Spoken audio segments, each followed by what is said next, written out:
말씀 전하겠습니다. 제가 설교 준비를 하기 위해서 인터넷을 좀 찾아봤어요. 나르는 새 중에 비행 속도가 가장 빠른 새를 찾아보니까 내용이 제각각이에요. 그러니까 순간 속도로 따지면 한 송골매나 군함조 정도가 순위에 꼽히더라고요. 송골매가 사냥을 하기 위해서 수직으로 확 급전직하 이렇게 내리꽂을 때 시속이 한 390km 정도 된답니다. 그러니까 별로 안 놀라시네요. 390km 정도. 저는 놀라운 게 390km라고 하는 대단한 속도도 속도지만, 야, 그 390km의 속도에서 어떻게 자기 몸을 제어를 하는지, 서야 되고 틀어야 되고 이게 정말 쉽지 않거든요. 그래서 그런 걸 보면 참 자연의 섭리나 이치가, 하나님께서 창조하신 이 피조 세계의 이 자연의 신비함이 참, 여러분, 사람들이 이 인류가 계속해서 뭔가를 이렇게 발명하잖아요. 그 상당수가요, 자연에서 힌트를 얻는 경우가 굉장히 많아요. 무슨 벨크로 이런 것도요, 다 지금 무슨 나노 로봇 이런 것들도 다 자연에서 힌트를 얻는 경우가 많아요. 힌트를 얻는다는 건 자연을 모방하는 겁니다. 굉장히 대단한 거죠. 신비합니다. 송골매가 몇 킬로미터, 시속 몇 킬로미터로 난다고요? 순간 속도? 예, 순간 기억력이 390km 정도인데요. 군함조라고 하는 바다새는 한 400km 정도. 그거 좀 더 빠르죠. 그러니까 세상에는요, 항상 이렇게 더한 놈들이 있습니다. 내가 최고 같아도 보면 항상 더한 놈들이 있어요. 시속 400km 정도를 난답니다. 이게 순간 속도고요. 이게 꾸준히 나는 건 또 다르잖아요. 순간 빠른 게 있고 꾸준히 나는 거. 그래서 8시간 이상 지속적으로 꾸준히 활공하는 것으로 따지면 알바트로스라고 하는 새가 있거든요. 골프 치시는 분들은 많이 들어보셨을 텐데, 버디, 이글, 그 다음에 알바트로스잖아요. 알바트로스가 나오는 경우가 그 홀인원보다 어려운, 전혀 모르시는군요. 알바트로스가 시속 127km 속도로 활공을 계속 한답니다. 바람 타고 계속 나는데 127km 정도로 빠르다는 거예요. 기준을 하나 또 바꿔서 제가 이번에는 질문을 하나 드리겠습니다. 기준이 넌센스입니다. 넌센스로 하면 세상에서 가장 빠른 새는 무슨 새일까요? 네. 원래 준비한 건 눈 깜짝할 새인데 제가 이거 설교 제목을 저기서 뺄까 하다가 원래 제 계획은 눈 깜짝할 새였어요. 눈 깜짝할 새가 10분의 1초, 눈 깜빡하는 사이가 10분의 1초 정도 된답니다. 근데 그 눈 깜빡할 새도 감당하지 못하는 새가 있죠. 그게 어느 새예요? 어느 새. 2024년도가 시작된 지 엊그제 같은데 어느새 벌써 마지막 날, 마지막 시간이 되었습니다.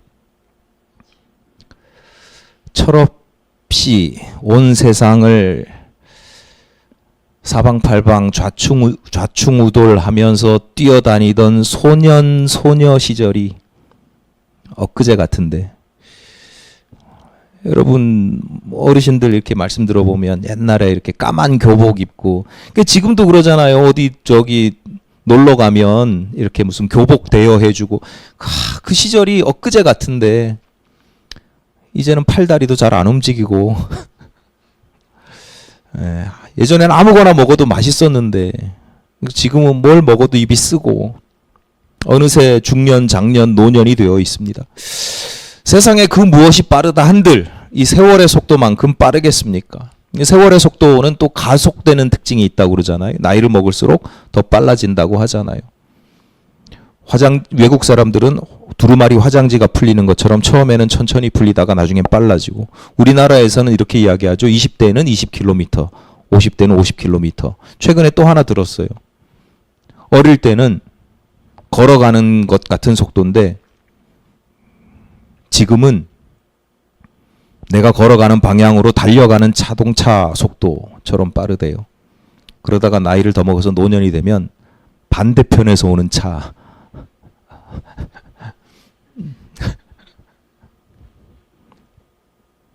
여러분은 지금 어떤 속도, 어느 속도로 인생의 세월을 보내고 계십니까? 참 안타까운 건 뭐냐면 속도가 어떠하든 세상 어느 누구도 그 속도를 제어할 수가 없다는 거예요. 컨트롤할 수가 없어요. 내가 만약에 운전하는 차를 내가 운전하고 있으면 내가 속도를, 내 인생의 속도를 내가 조절할 수 있잖아요. 근데 꼭 인생이라는 게 남이 운전하는 차를 내가 타고 있는데 그 운전자가 성격이 아주 지랄 같아가지고 무슨 급한 일이 있는지 그렇게 내 의지와는 상관없는 세월을 살아갑니다. 오늘 본문 16절이 이렇게 시작됩니다. 세월을 아끼라. 세월을 아끼라. 세월을 어떻게 아끼죠? 돈은 아낄 수 있습니다.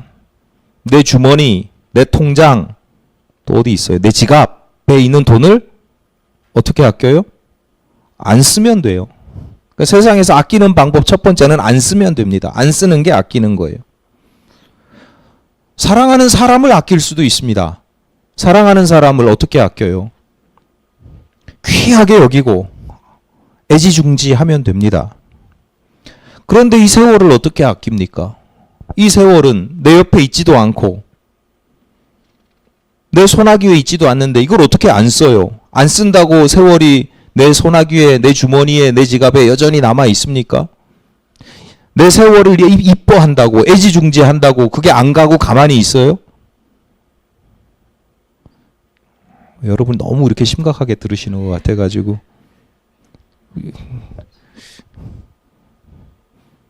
인연이 근연이 되는 거예요. 올해가 어느 순간 보면 지나가 버린 해가 되는 거예요. 내가 눈곱만큼도 제어할 수가 없어요.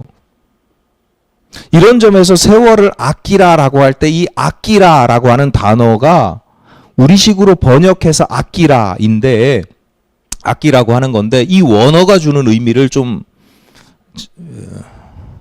원어가 주는 의미가 굉장히 중요합니다. 의미가 있습니다. 이 원어는 쉽게 말씀드리면 이 원어를 옛날식으로 번역을 하면 속량한다, 구속한다 이런 뜻이거든요. 구속이 이렇게 뭐 체포, 구속영장 이런 구속이 아니고요. 교회에서 쓰는 구속이라는 표현은요. 돈을 주고 산다는 뜻이에요. 그러니까 예수께서 나를 구속하셨다라는 건 내가 예수님께 얽매였어 이런 뜻이 아니고요. 예수께서 나를 구속하셨다고 하는 것은 당신의 핏값을 주고 나를 사셨다라고 하는 게 구속이에요. 속전이라고 하는 것도 돈 주고 사는 그렇게 나를 구속하기 위해서 내는 돈을 속전이라고 해요. 그러니까 교회를 오래 다니시는 분들이 교회 용어를 좀 아실 필요가 있어요. 안 그러면 오해를 하시니까 제가 부연 설명을 드리는 거고 오늘 교회를 오랜만에 오신 분들도 계셔가지고 속량, 속전하다 옛날식으로 표현하면 그런 건데 그걸 제가 지금 풀어서 설명을 드리는 거예요. 세월을 아끼라라고 하는 건 세월을 속량하라, 세월을 구속하라 이런 뜻인데 이걸 바꿔 말하면 쉽게 표현하면 세월을 돈 주고 사라 이런 뜻이에요. 세월을 돈 주고 사라 또는 이렇게도 이런 뜻도 있어요. 그러니까 낚시를 해서 고기를 잡잖아요. 그러니까 세월이라고 하는 고기를 낚시질을 해서 잡아라 이런 원어가 가지고 원어 그 단어를 직역하면 그런 뜻도 돼요. 이게 무슨 얘기예요? 세월을 돈을 주고 사라. 낚시질을 해서 세월을 낚아라. 이 무슨 뜻이에요? 이 공통점이 있는데 그건 뭐냐면 그 세월을 내 것으로 만들어라 라고 하는 뜻이에요. 그러니까 돈을 주고 사면 내 것이 되잖아요. 바다에 강에 호수에 고기들이 많은데 그것을 낚아 올리면 그 다음부터는 그게 호수에 있는 남의 고기가 아니고 내 고기가 되잖아요. 그러니까 내 걸 만들라는 거예요. 이해되세요? 물건을 내가 샀어요. 내가 사지 않아도 물건은 거기 있잖아요. 내 주머니에 있든 거기 있든 물건은 있잖아요. 근데 이걸 돈을 주고 사라라고 하는 것, 그 물건을 내 걸로 만들라는 거예요. 그러니까 세월을 아끼라라고 하는 것은 그 세월을 내 것으로 만들어라. 대가를 치르고. 낚시질을 하든 돈을 주든 대가를 치르고 내 것으로 만들어야 된다. 자, 세월은 내가 무엇을 하든지 흘러가게 되어 있습니다. 그런데 어떤 사람들은요, 그 흘러가는 세월들을 나의 세월로 만듭니다. 마땅한 대가를 치르고요. 나의 세월을 사고 나의 세월을 낚아 올립니다. 이 무슨 얘기냐면 지난 2024년도를 여러분 한번 돌아보십시오. 기억에 남는 사건이 있습니까? 의미 있었던 일이 있습니까? 아니, 없다고 제가 이렇게 부정적으로 드리는 말씀이 아니고 의미 있었던 일들, 가치 있었던 일들, 내가 무언가 성과를 내가 계획했는데 뭔가를 성취한 일들, 의지를 가지고 뭔가 이루어낸 일들, 그런 거 있으세요? 있어요. 있잖아요. 없어요? 큰일이네. 그런 게 있단 말이에요. 사람들은 저마다 적든 많든 그런 게 있단 말이에요. 그게 나의 세월인 거예요. 그게. 내가 뭔가를 하려고 했는데 했어, 이뤘어. 아니면 내가 뭐 그렇게 크게 노력을 안 했는데 참 의미 있는 좋은 일들이 있었어. 내 아들이 무슨 일이 있었고 뭐 그게 나한테 굉장히 의미 있는 일이에요. 그럼 그 시간은 나에게 나의 세월이 된 거예요. 내가 뭔가를 계획하고 대단한 성과를 내지 않아도 상관이 없어요. 내가 늘 깨어서 정신을 차리고 하나님의 사람답게 살아가려고 노력하는 시간들이 있었다고 하면, 그래서 내가 주체적인 인생을 살아가려고 했다면 그 모든 시간들이 나의 세월로 내가 낚아 올린 것이고 나의 세월로 산 거예요. 그게 세월을 아낀 거예요. 그러면 반대의 경우도 있겠죠. 반면에 내가 낚아 올리지 않고 그냥 내 앞에 있었지만 그냥 지나가 버린, 아무 생각 없이 지나온 나날들도 있어요. 내가 무슨 목적도 없었고 이유도 없었고 그저 본능과 습관을 따라 살아가는 거예요. 아주 간단한 예를 하나 들게요. 여러분, 살아가다 보면 화를 낼 수 있잖아요. 화를 내는 거예요? 화가 나는 거예요? 예, 화를 내셔야 돼. 화를 낼 수는 있어요. 공분을 터뜨릴 때가 있잖아요. 이건 거룩한 분노여야 되고, 공적인 이건 분노를 내가 터뜨릴 수도 있어요. 화를 낸다라고 하는 건 뭐냐면 내가 주체적인 인생을 살아가는 거예요. 내가 필요해서 화를 내는 거예요. 내가 지금 화를 내고 있다는 걸 내가 인지를 해요. 내가 화를 내야 하니까 화를 내는 거예요. 그럼 내가 주체적인 인생을 살아가는 것이고 그 세월을 나의 세월로 나의 시간으로 살아가는 거예요. 그런데 아까 말씀드렸듯이 내가 화를 내는 게 아니라 화가 나는 경우가 있잖아요. 내가 화를 내겠다는 계획이 없었는데 누군가가 나를 화나게 한단 말이에요. 반사적으로 화를 낸단 말이에요. 왜 그래요? 본능과 습관이에요. 현상만 보면 화를 내는 건 똑같단 말이에요. 누가 보더라도 현상만 보면 화를 내는 모습은 똑같아요. 그런데 어떤 사람은 주체적으로 자기 인생을 살아가는 사람이고, 어떤 사람은 남의 인생이라는 표현도 그래. 내 인생이 아니라 그냥 끌려다니는 인생을 살아가는 거예요. 그게 세월을 낭비하는 거예요. 화를 내는 건 예를 하나 든 거고요. 화내는 것만 그런 게 아니라 밥을 먹어도 그렇고 일을 해도 그렇습니다. 어떤 사람과 대화를 해도 그렇습니다.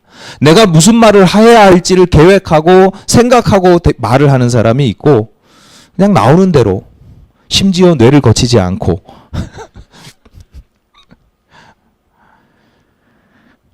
얼마 전에 어떤 성도님이 저한테 그런 얘기를 하는 거예요. 90세에 가까운 분들 몇몇이 늘 불평, 불만, 남 흉보는 이야기만 쏟아낸다는 거예요. 그래서 그분들하고 어울리기 싫어서 피하신다는 거예요. 그래서 제가 잘하셨다고 그랬어요.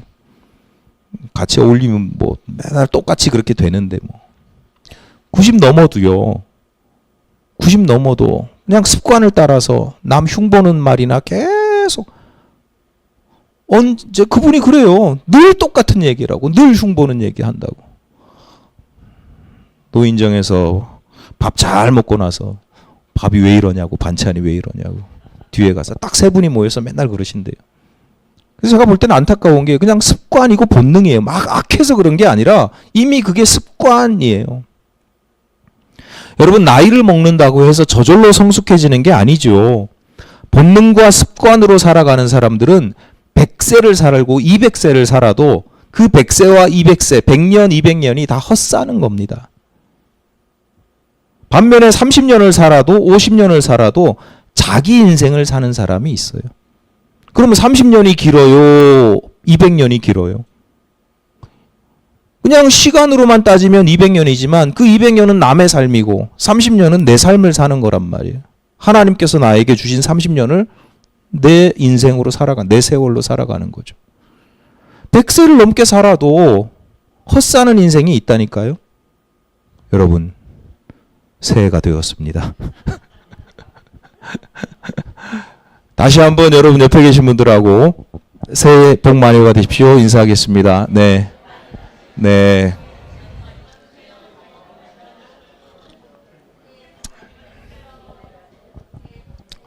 예, 새해 처음 보시는 얼굴들이 다 이 교우들이니까 이게 얼마나 복되고 예, 행복한 일이에요.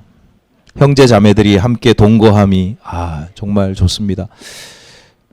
예전에는 이렇게 송구영신 예배 때 새해가 되면 카운트다운도 하고 막 통성으로 기도도 하고 막 그랬었는데 차마 쑥스러워서 좀 가식적이고 외식적인 것 같아서 전 못하겠더라고요. 근데 저희 아내가 너무 우리 교회 송구영신 예배가 심심하다고 그래서 제가 올해는 인사라도 한번 하자 그러고 했습니다. 좋네요. 잠도 깨시고. 어디까지 얘기했죠? 100세를 사나 30세를 사나 길이가 중요한 게 아니라 내 인생을 사는 게 중요한데 100년을 살아도 헛사는 인생이 있다. 죄송한 말씀이지만 그런 인생은요, 동물이나 마찬가지예요. 사람의 삶이 아니고 동물의 삶을 살아요. 동물 중에서도 형편이 좋으면 반려동물처럼 사랑받으면서 편안하게 주어진 사료 받아 먹으면서 아양 좀 떨다가 그렇게 이쁨 받으면서 사는 동물이 있고 그런 삶이 있고, 금수처럼 사납게 남 물어 뜯으면서 그런 사는 동물이 있고, 가축처럼 이용당하고 노동하면서 불임을 당하면서 그렇게 사는 동물이 있습니다. 여러분, 어떤 동물의 삶이 부러우세요? 그래봐야 동물이라니까요. 그래봐야 개돼지예요. 개고양이에요. 개돼지는 개고양이에요. 우리가 살아가는 삶에서 사람들이 굉장히 부러워하는 인생이 아니라 개의 삶이고 고양이의 삶을 부러워하는 경우가 굉장히 많아요. 하나님이 나한테 인생을 주셨는데 그 인생을 다 낭비하면서 동물처럼, 그나마 반려동물이면 행복한데 금수처럼 살기도 하고 평생 그냥 노예처럼 얽매여가지고 그냥 돈 버는 기계처럼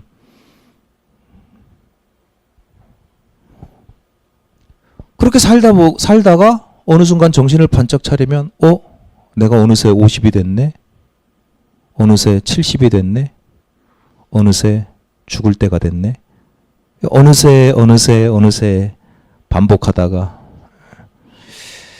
끝나는 인생 얼마나 불쌍합니까? 본문 16절을 다시 보겠습니다. 함께 읽습니다. 시작. 세월을 아끼라 때가 악하니라.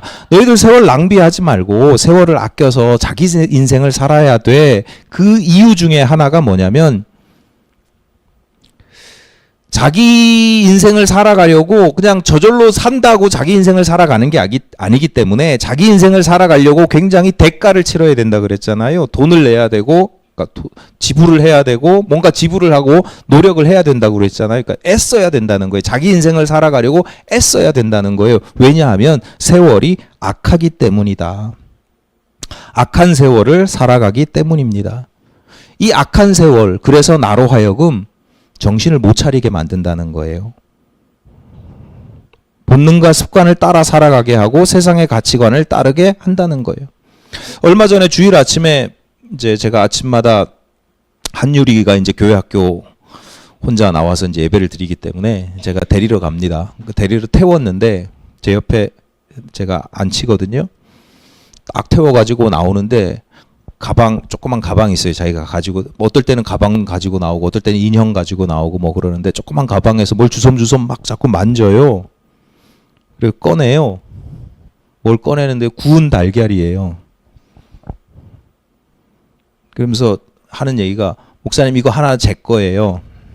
그 하나는 목사님 거예요. 3개더라고. 또 하나는 그 선생님 거래요. 그 3개를 가지고 와서. 그래서 제가 물었죠. 너 이걸 왜 나눠주니? 너 혼자 먹으면 되는데 왜 나눠주니? 그랬더니 나눠 먹으면 더 맛있어요. 이러는 거예요. 예뻐 죽는 줄 알았어요. 못 먹고 여기 그대로 있잖아요. 이걸 어떻게 먹어요? 아니 아깝기도 하지만 그냥 이렇게 볼 때마다 생각이 나요. 그때 생각이 이제 상할 때가 됐는데 아니 뭐 제가 이거 하나 먹는다고 뭐 좀 보고 이렇게 떠오르는 기억이 더 저를 행복하게 하더라고요.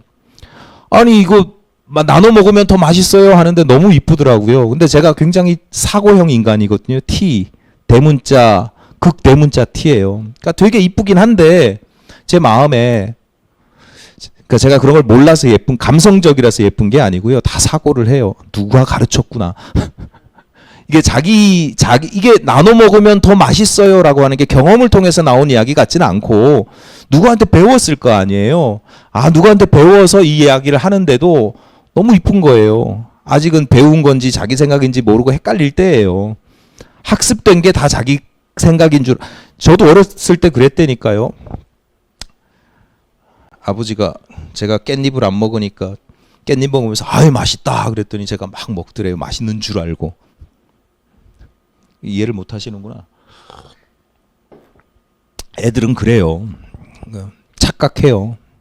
이거 나눠 먹으면 맛있다. 그럼 진짜 맛있는 줄 알고 나눠준단 말이에요. 그러니까 그걸 아는데 예뻐 보이죠. 그래서 저절로 기도가 나오죠. 제가 속으로 기도를 했어요. 우선은 지금은 배워서 아는 거지만 진짜로 앞으로 이 나눠 먹을 때의 그 즐거움, 그 행복, 그 기쁨의 맛을 좀 알게 되었으면 좋겠다. 그런 경험들을 하게 되었으면 좋겠다. 하게 해주십시오. 라고 기도를 짧지만 하게 됐고 또 한 가지 이어지는 기도는 뭐냐면 이게 성장의 과정일 수도 있지만 어느 순간에는 내가 알고는 있지만 어느 순간에는 혼자 먹고 싶고 나만 더 많이 갖고 싶고 뭐 그런 순간들이 오게 되어 있잖아요. 그러니까 그 순간이 없는 게 아니라 그 순간들을 잘 이겨냈으면 좋겠다. 나눠 먹는 맛의 기쁨을 정말 즐거움을 알았으면 좋겠고 그럼에도 불구하고 다 누구나 시험이 오고 유혹이 올 때 그 과정들을 잘 시험도 당하면서 유혹도 당하면서 남보다 더 많이 갖고 싶고 막 시기심도 나고 막 경쟁심도 나고 그런 과정들을 언젠가는 초등학생 때든지 사춘기 때든지 청소년기 때든지 뭐 겪겠지만 그 과정들을 잘 이겨내고 극복했으면 좋겠다. 그렇게 기도를 제가 했단 말이에요. 짧지만 왜 그렇게 기도를 했을까요? 많은 사람들이 많은 인생들이 그 과정들을 못 이겨내거든요. 이겨내지 못하고 넘어진단 말이에요. 그래서 자기도 모르게 남들하고 늘 비교하게 되고 누가 더 많이 가졌는지 비교하게 되고 경쟁하게 되고 그 가운데 우월감과 열등감을 느끼면서 불행하게 살아가는데 불행한 줄도 모르고 아까 저희 이게 원고에 없는 얘기인데 저희 딸이 뭐 무슨 청년 무슨 주택 뭐 이런 거 알아보는데 뭐 소득 수준이 가정의 소득 수준이 어때야 되고 뭐 어쩌야 되고 뭐 어떻게 해야 되고 그래서 제가 그러면서 하는 말이 아빠 우리 집이 가난한 게 나한테는 은혜다 이렇게 얘기를 하더라고요. 그래서 뭐 그래 고맙죠 뭐. 그 주눅 들지 않고 주눅 들기 때문에 뭐 그렇게 얘기하는지 몰라도 그래도 제가 사고형이라 그래 가난을 증명해야 된다는 게 참 서글픈 일이지 뭐 저는 그런 얘기들 그냥 막 하거든요. 상처가 되든 아니든 그게 사실이니까 근데 잘 극복하고 있는 거 그러니까 아프지 않은 사람은 없지만 그런 과정이 그 과정을 잘 어쨌거나 나름대로 소화해내고 극복해 나가는 과정이 참 고맙더라고요. 근데 예, 잘 크는 것 같아요. 근데 많은 사람들이요, 그런 걸 생각을 못하고, 가난하면 가난한 대로, 그것 때문에 서글프고, 수치심을 느끼기도 하고, 힘들어 하기도 하고, 또 조금 많이 가진 건 남들하고 많이 가진 것 가지고, 그냥 막 교만하고, 우월감 가지고. 그냥 그렇게 살아가요. 그게 세상의 가치관인데 그 세상의 가치관에 중독되어 있는 줄도 모르고 살아가요. 우리 시대가 때가 악하다라고 하는 게 그런 거고요. 그 때가 악한 때의 강력함이라고 하는 게 이렇게 강력해서 내가 그 악한 때의 악한 가치관에 세상의 가치관에 오염되어 있는지도 모르고 내가 불행하고 힘든데 왜 불행한지 왜 힘든지도 모르고 그렇게 살아가는 경우들이 참 많아요.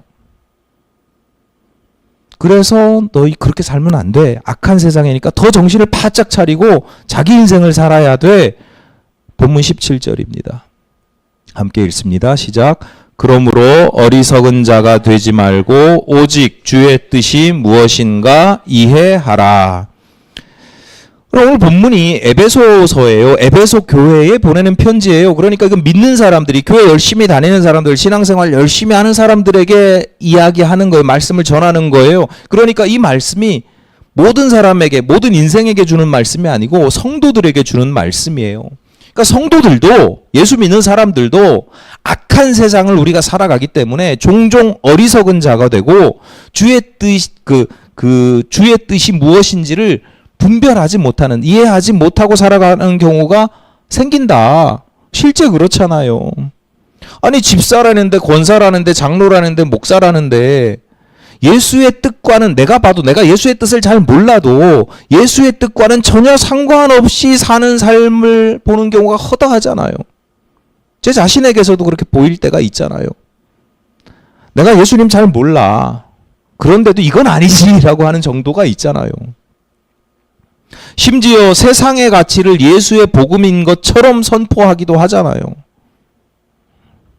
성도인지 우상숭배자인지 구별이 안 돼요. 교회를 다닌다고 하는데, 예수를 믿는다고 하는데 저 사람이 믿는 게 예수인지 돈인지 성공인지 복음인지 뭔지 모르겠어요. 목사인지 사기꾼인지 구별이 안 돼요. 솔직하게 말씀드리면 구별이 너무 잘 돼요.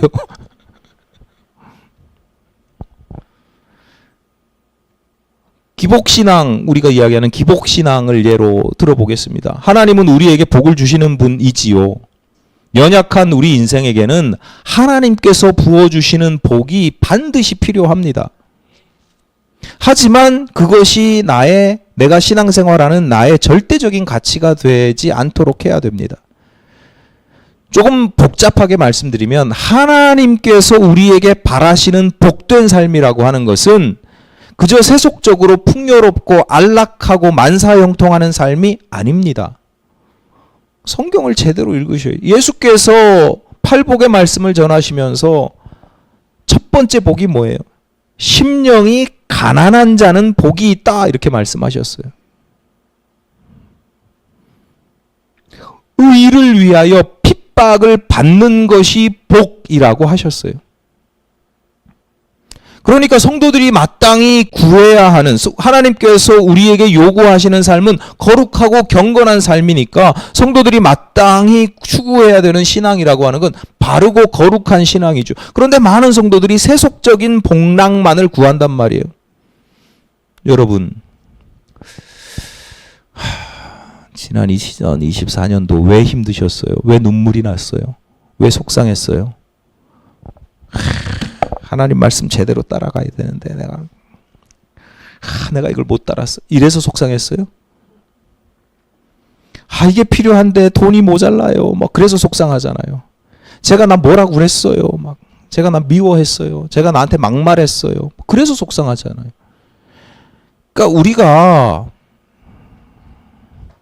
뭘 추구하고 있는지를 잘 생각해야 되는데 생각이 아니라 내 삶을 봐야 돼요.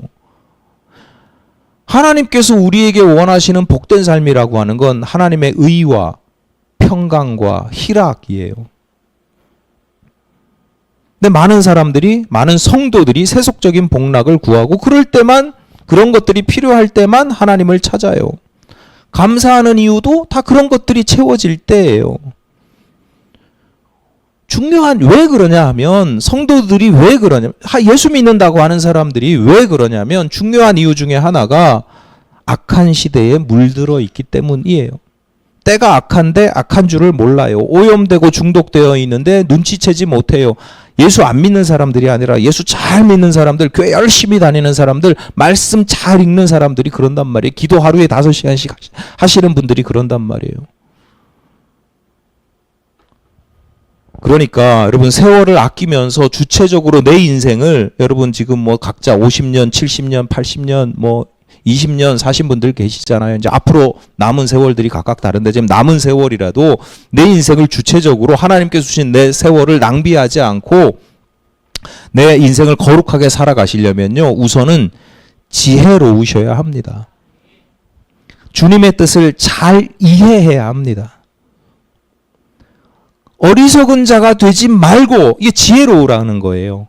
주의 뜻이 무엇인지를 이해하라. 제대로 알아야 된다. 이 두 가지예요. 지혜로워야 되고 주님의 뜻을 잘 분별해야 돼요. 작년에 송구영신 예배 마치고 이렇게 남아있던 제가 이제 계속 여기서 기도를 하니까 기도 끝나고 이제 남으면 남아서 이렇게 정리하시고 하시던 분이 몇 분 남아 계셔요. 남아 계시는 몇몇 성도님들이 이제 당신이 뽑은 성경 구절 말씀 카드를 이렇게 뽑아서 이제 확인을 하시잖아요. 그리고 목사님 어쩜 이렇게 저한테 딱 맞는 말씀이 주어졌어요. 좋아하기도 하시고 신기하기도 하셔요. 그래서 제가 여쭤보죠.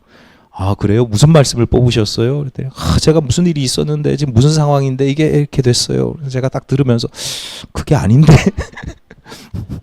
성경 말씀의 맥락과는 다른 경우들이 더러 있더라고요. 그래서 제가 사실은 이게 성경의 맥락에서 이게 이러저러한 뜻입니다. 또 나중에 요 구절만 말고 댁에 가셔서 앞뒤 성경 구절을 좀 같이 읽어보시면서 좀 묵상하시면 좋겠습니다. 그렇게 권면을 해드린 기억이 있습니다.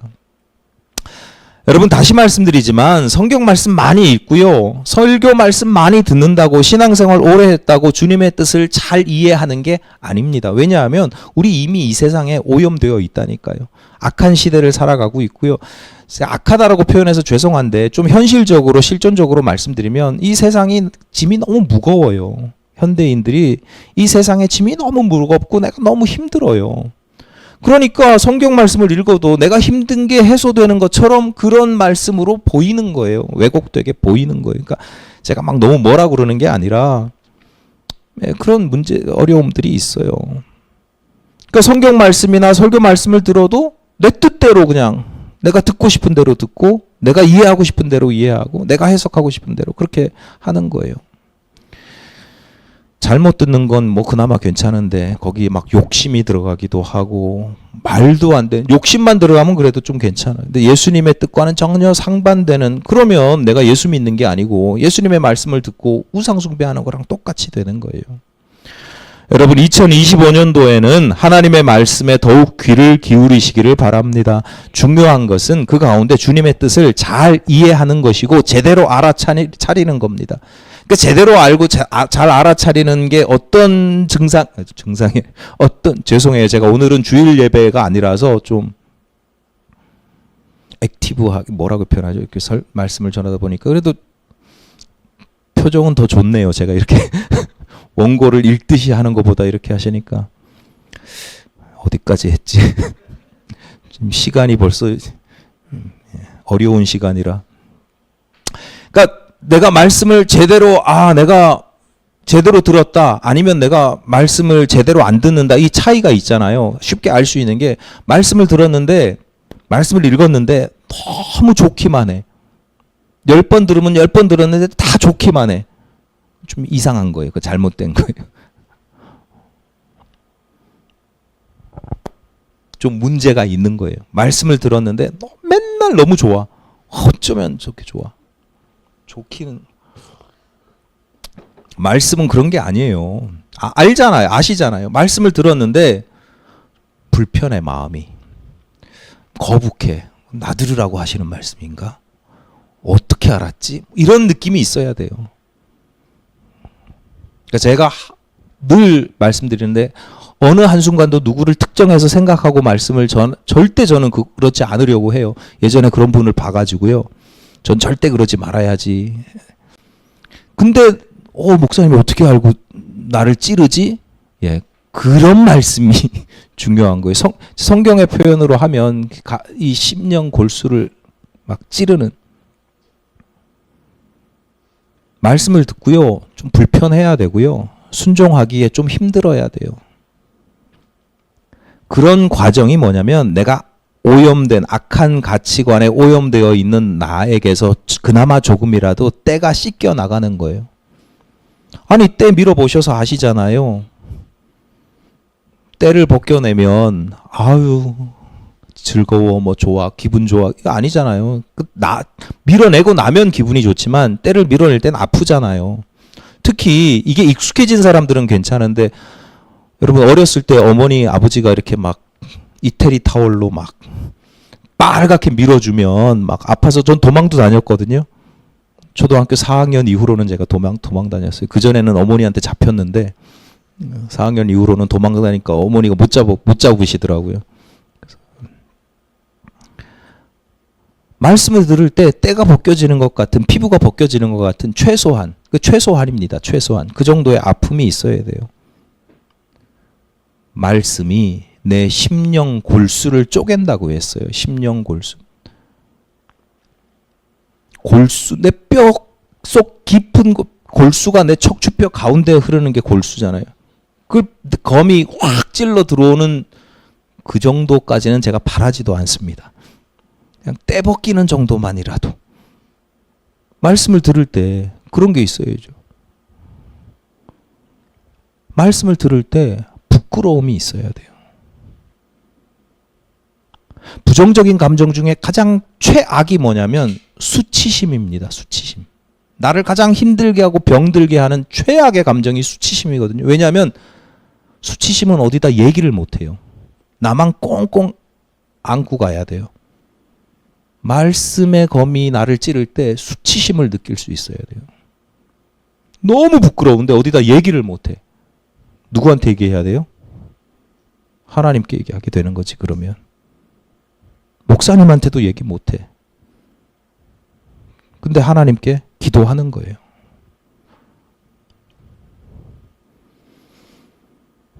여러분 힘들고 아프더라도 주님의 뜻을 제대로 이해를 해야 분별해야 내 인생을 제대로 살아갈 수 있습니다. 남은 세월이라도 제대로 살아가야 될 거 아니에요. 남은 세월 동물처럼 내가 해해 사랑받고 이쁨 받는다고 돈 좀 있다고 편안하게 산다고 반려동물처럼 살고 싶으십니까? 남은 세월이라도 제대로 내 인생을 하나님께서 여러분 각자의 인생을 복되게 살라고 거룩하게 살라고 내게 주신 세월이 있는데 그 인생이 있는데 내 인생 살아야 할 것 아닙니까? 2025년을 주님께서 허락하신 복된 내 인생으로 살아가시기를 바랍니다. 주님의 말씀에 2025년도에는 그래서 주님의 말씀에 더욱 귀를 기울이시고 순종하시기를 바랍니다.